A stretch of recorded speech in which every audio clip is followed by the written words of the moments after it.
Well, good morning, everybody. And good morning, Kathy, and thank you so much for your brilliant stewardship of this initiative. I really appreciate what you are doing. Everywhere I go around the world, Kathy is there with an army of women that she has helped to organize somewhere in the world, and it's wonderful to see what she is doing. And I am blessed to work with a president, vice president, both of whom are married to remarkable women, as am I might add. And I have two fabulous daughters, both of whom are out in the world doing great things. So I literally cannot go home if I am not champion. Just joking. And I'm here. I see the Vice President's sister, Valerie, is here. It's been a great influence in his life, and is a champion of this effort, as is Jill. So we are blessed to have a tremendous team, I want you to know, that is genuinely focused on this. And the Vice President and I worked on these issues in the Senate for years. As you know, he was the champion of the Violence Against Women Act, wrote it, and led the efforts on it. And I was privileged to do many things as a prosecutor and otherwise in working for victim witness and rape counseling and other things going back 30, 35, 40 years. Scary. So I am really happy to be here with all of you, and I am so grateful to Kolinda Grabar-Kitarović, the president of Croatia, and also a Fulbright alumna.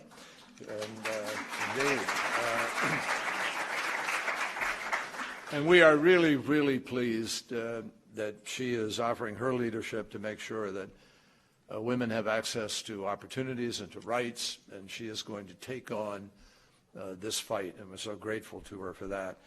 Also, I want to welcome our four newest partners in this effort: the Republic of Korea, Canada, Colombia, and Montenegro. Your contributions to this will help us to build on the momentum that was surged really 5 years ago when President Obama challenged the heads of state everywhere to break down gender barriers in health, education, political, and economic inclusion. At our first gathering, 11 nations answered that call. And as Kathy just mentioned, we now are up to 32 members. Most importantly, a host of allies in academia, civil society, the private sector. So we're here because we know in our gut and in our heart, as well as our head, that ensuring equal access for women to economic and political power is not just a positive thing to do. It's essential, and it has profoundly important impacts to building civil society, to building community, to strengthening whole nation states.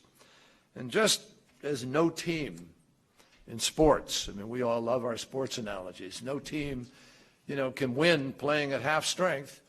Well, no country, no community can grow and prosper or ignore, if it pushes to one side, the energy and the talents of one half of its population.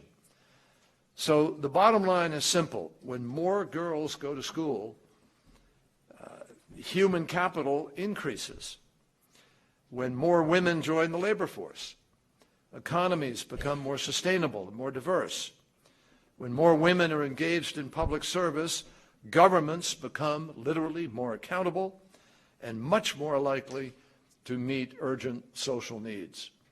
And despite all of this, obviously, we still know that unacceptable barriers to women's participation in politics and in the workforce still exist, even here in my own country.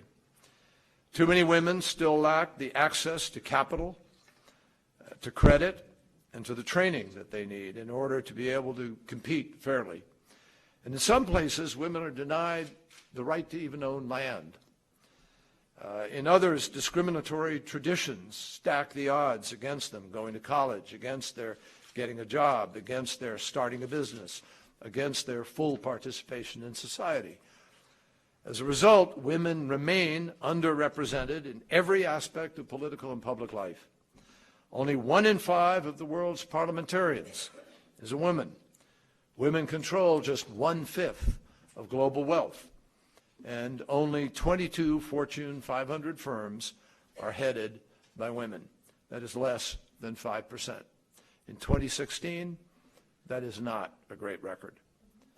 And the good news is that pledges made through Equal Futures Partnership are, in fact, closing the gap, enacting laws that help women get on the ballot, launching action plans against gender-based violence, boosting women's representation in male-dominated industries, creating mentorship programs for ethnic minority women, and frankly, much, much more.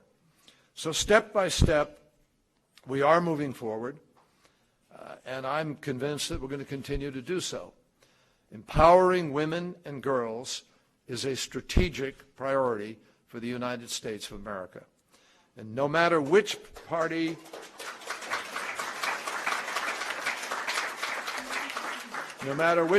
leads our government, we are committed to making sure that women have an equal chance on the boards of corporations, in parliaments and congresses, and at leadership across the table.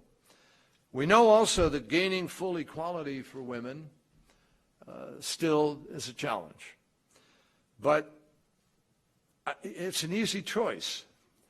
I mean, it's really not something you have to wrestle with that hard to figure out, particularly as the planet gets closer and closer, and communications have opened up opportunities for everybody everywhere to know what other people are thinking and able to do everywhere else in the world, which also illuminates what people are not able to do in the places that they live.